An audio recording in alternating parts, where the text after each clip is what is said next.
The next thing is the short story. Telling your story in very few words. The window is very short. So some of my coworkers that I worked with in the past, they had long, short stories, but they tended to lose customers because they lost interest. It was boring. That customers would disengage. You want to keep your short story as short as possible, so they get the idea with very few words. So I would say, I'm just here reducing rates. So when I say I'm just here reducing rates, they'll get the picture, they'll get like what I'm actually there to offer them.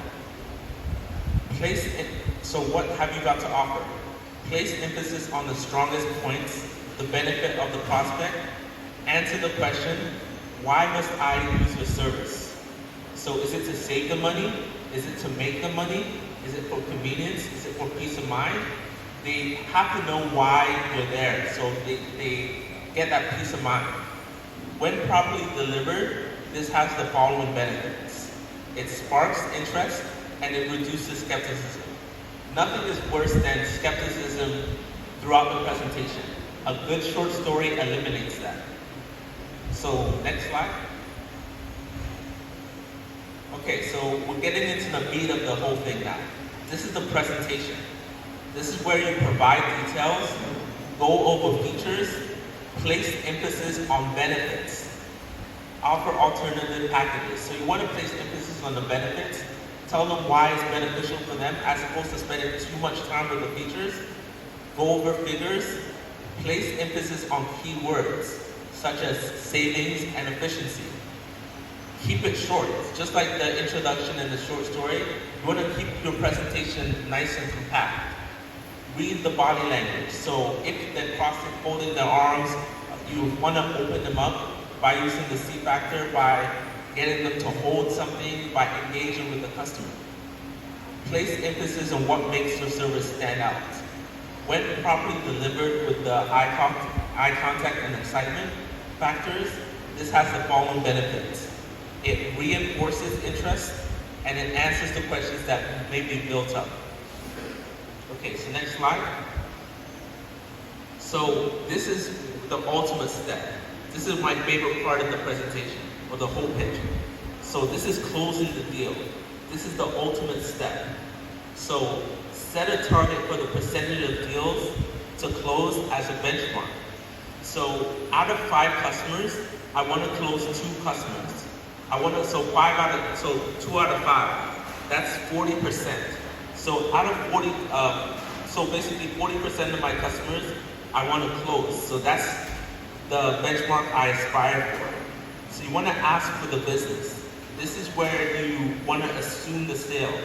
Most salespeople fail in this part because this is where they get nervous or they get awkward and they are hesitant closing the sale. You want to be very confident in this aspect because this is where you make your money. This is where money is being made. So you could use an assumptive close like, okay, we can just get you started here. What's your phone number here? I can get you started. Or you can use an alternative close by saying, okay, so would you prefer the weekends or the weekdays to get the service installed for you? As you can see, it's a yes, yes answer. It gives the customer room to just give an option and to buy that day. So that's the close. Next slide. Okay, so the next thing is explore upsell opportunities. Having closed the deal, introduce some other products. So in Canada, that's where I'm from, in Canada, I sold furnaces because it gets really cold during the winters. So furnaces was my main item to sell.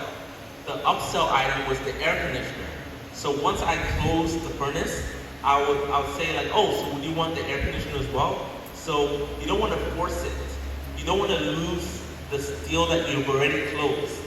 You don't want to lose the sale you already closed. You want to limit it to a suggestion.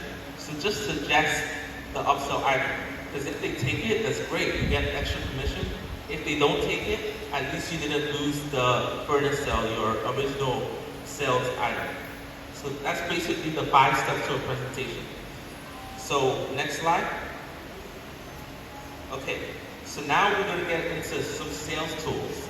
This is the 4 factors of impulse. So the first one is the sense of urgency. So appear that this is a quick process. You can say, I know you're busy. I just need a few minutes to show you what I have for you. You can indicate that this is a simple transaction. You can promise not to waste the time of the prospect. And you can place emphasis on promptness and service deployment. And don't overpromise. This sense of urgency is used for customers that like to say, oh, I'm busy, like I don't have time, I'm in a rush, I can't do this right now. Some salespeople don't know how to get those customers, but now with a sense of urgency, you can actually get those customers because you're indicating that it's a simple transaction and you're not wasting their time.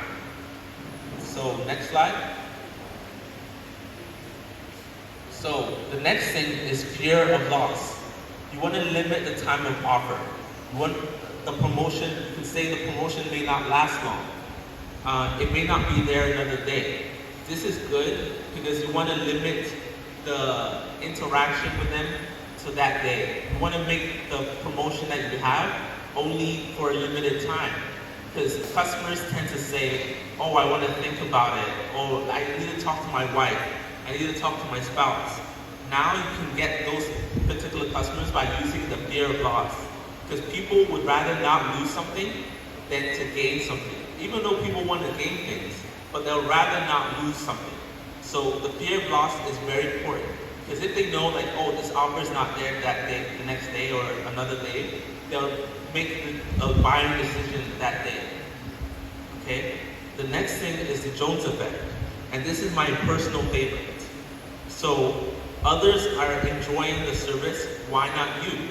So other people want to buy what other people are enjoying. The reason why is because they tend to want to do what other people are doing.